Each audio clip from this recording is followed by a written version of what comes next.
Ay ang galing naman ni paring umakyat sa puno ng manggang Indian. Ako ay dahan-dahan ha at baka mahulog pare.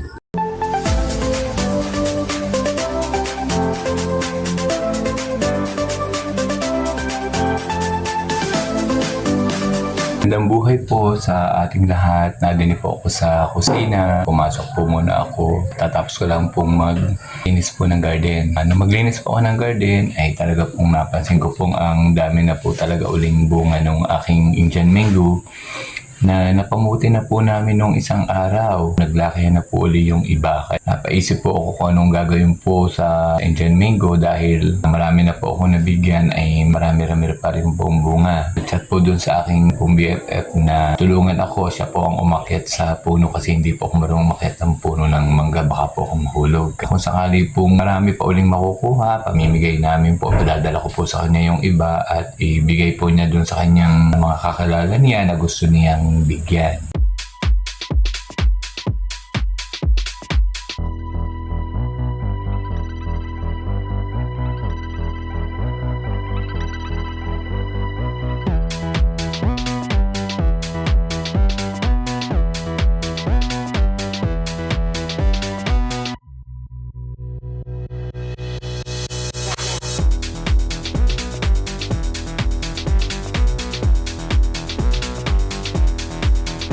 Yan po ang aking Indian na may bunga.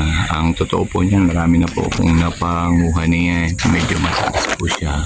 Mas po sa bubong kaya kailangan po may umakyat para makuha na siya. Kasi po magtatagulan na. Kailangan pong maubos na siya dahil magpapatakan lang po yan pagtagulan. Dito po ako sa garden at babalak manguha po ng Indian mango at aking pong gagawin pong buro pong mangga, buro pong Indian po ay mamimitas at ako po ay nagpupunta po din dito ng aking pong BFF na po tulungan po akong akyatin po dahil hindi ko po maakyat baka po ako'y mahulog hindi po ako sanay umakyat sa puno.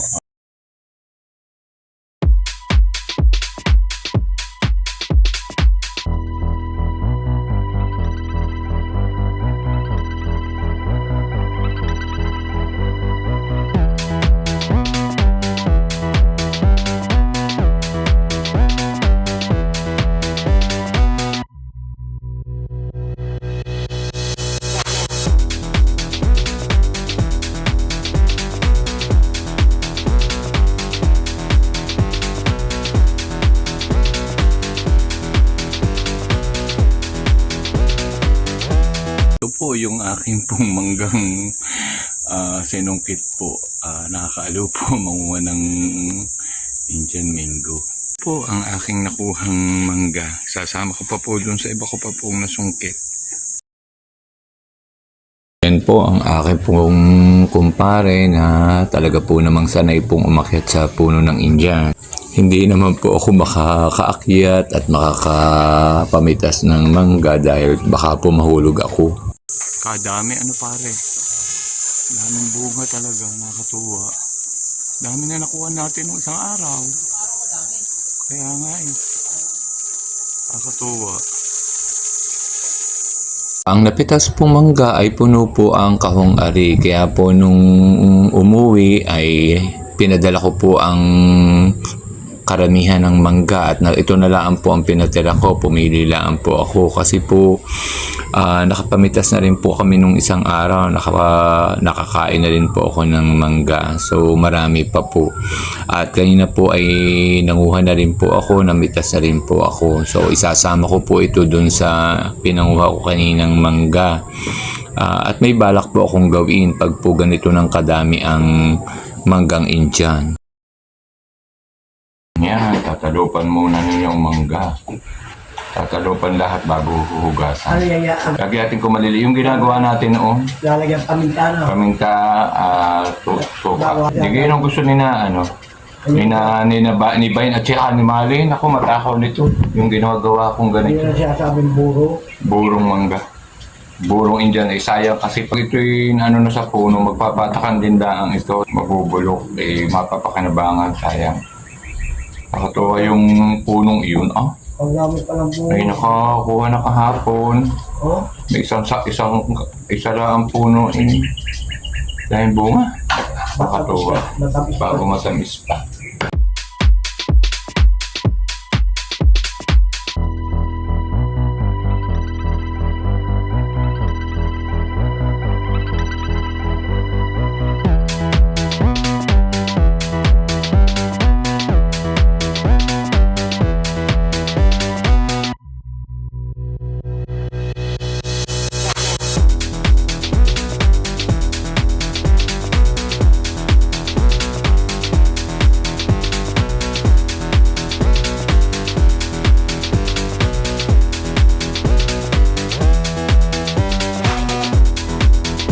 Una hugasan, kailangan din pong tutuyuin. Pupunasan din po yan. Hindi po pwedeng basa po ng tubig pag dinaya. Yan. Pupunasan po, patutuyuin po muna ang mangga.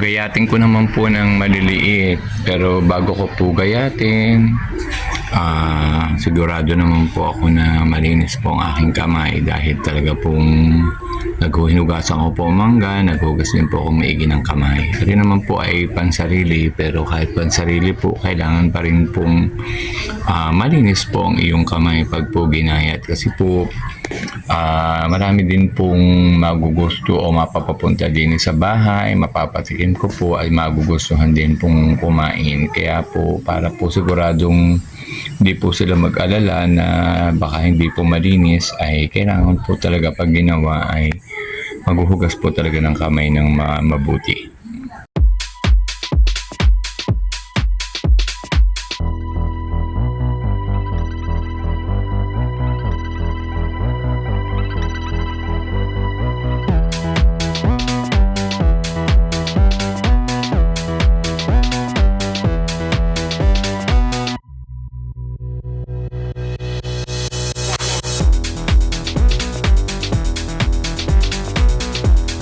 Ko po ng maliliit na para pong ang sukat po ay para pong french fries. Ayan po. Magagayat naman po ako ng mga ingredients po na ilalagay ko po din sa aking burong mangga o pickled mango. Nagayat na po ako ng bawang at saka sibuyas. Niready ko po ang betsin, paminta. Ari po ay asukal pong pula para po mas masarap po lalo, at saka po may asin at suka. Ayan. So, umpisahan ko na pong gawin para po makita po ninyo kung paano po ako magawa ng burong mangga o pickled mango. Ayan, nilagyan ko po ng bawang at sibuyas. Ayan, ito po ay may asin, may betsin, may paminta, may bawang, may sibuyas. Kayo na po ang bahalang mag-sukat-sukat. May guest po kung dumating ang kuya dito po. Pickled mango. Yan, halo-halo po muna. Yan po. Ganyan po akong magawa. Yan. May asin, may paminta, may bitching kaunti. Tapos, may lalagyan po ng suka. Ayan, bago pa po yung bili. Bago pa po bili ang suka. Ayos. Ayan. Maganda. Halo po. Halo po natin. Ang suka po ay, ang iba po ay gusto po ay masabaw. Ayan. Mamaya po, tikman po natin para matansya po natin ang lasa. Amoy na. Masarap kuya. Tingin mo. Tingin mo pala ay masarap na. Ayan. Tapos, halo po muna ulit. Ayan po. Mali po ay Indian mango. May nilagyan po ng asin, paminta, kaunting bitchin, suka, paminta, bawang, sibuyas. Ayan. Nalagyan po natin ng asukal na pula. Pula po ang ginagamit ko. Yan, asukal na pula. Asukal po rin pula. Halo po ulit. Yan po. Po tayo ng kutsara para po matikman po natin ang lasa.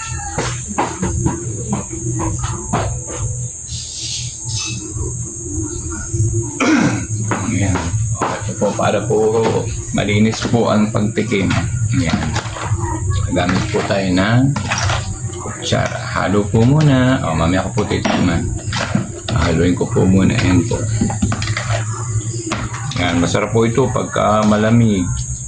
Malagay ko ito sa ref. Kahit po mga 1 linggo po ay naku ay masarap pa rin po. Yan.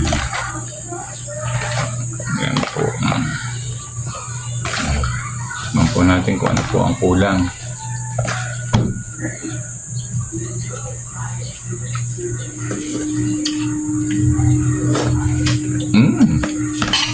Wow!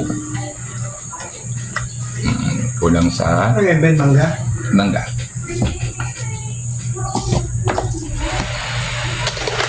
Asukal po. Mahilig, mas maganda po ang marami pong asukal na pula. Asukal na pula. Halo po. Ang mas marami sarap din po ang maraming bawang. Bawang.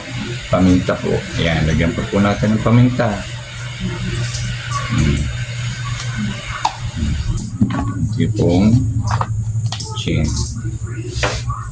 Ayan. Okay. Wow, halo po ulit natin. Halo.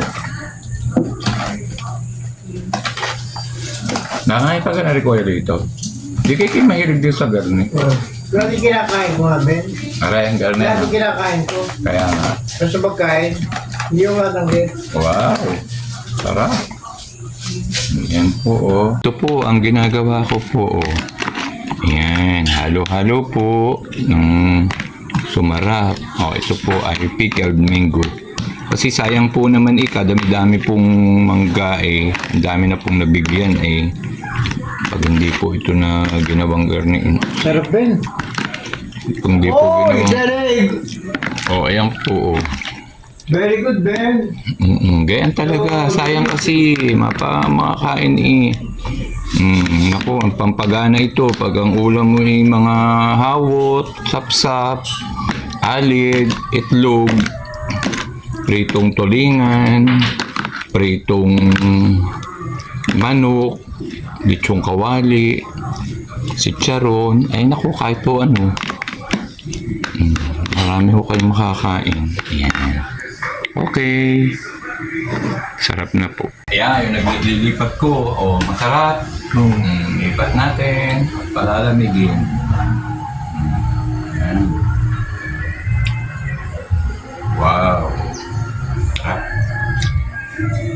Nagdala po ako ng tikiman po sa mami at titinan ko po kung anong masasabi niya sa aking ginawang pickled mango na Indian. Tinan po natin sa buka ng kanyang bibig kung sasabihin pong okay o kung masarap o hindi. Ayan, sabi po ay masarap. O nasarapan po siya. So, gustuhan niya.